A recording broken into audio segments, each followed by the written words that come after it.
Licence આપવાના ચક્કરમાં હાલ પોલીસ સ્ટેશન પહોંચ્યા છે આ લોકો।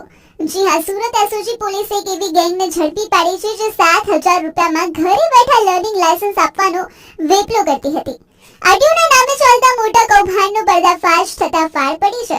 સુરત એસઓજી પોલીસના ઓપરેશનમાં 4 આરોપીઓની ધરપકડ કરાઈ છે અને આ શખ્સો WPS એપ્લિકેશનની મદદથી આબેહૂબ અસલી દેખાતા નકલી લર્નિંગ લાયસન્સ તૈયાર કરતા હતા।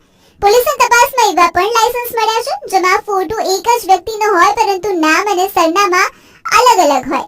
આ ગેંગ લોકોનો ભરોસો જીતવા માટે અત્યંત ચાલાકી પણ વાપરતી હતી। તેઓ નકલી લાયસન્સ બનાવીને તેને આરટીઓની પરિવહન સેવાની વેબસાઇટ પર રજીસ્ટ્રેશન પણ કરાવતા હતા જેથી કરીને સામાન્ય માણસને તે અસલી હોવાની ખાતરી થાય।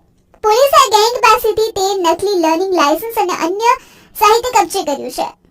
હાલમાં પોલીસે 4 આરોપીઓની ધરપકડ કરીને વધુ પૂછપરછ પણ હાથ ધરી છે કે અત્યાર સુધીમાં કેટલા લોકોને આ રીતે છેતરવામાં આવ્યા છે અને આ કૌભાંડના તાર ક્યાં સુધી જોડાયેલા છે।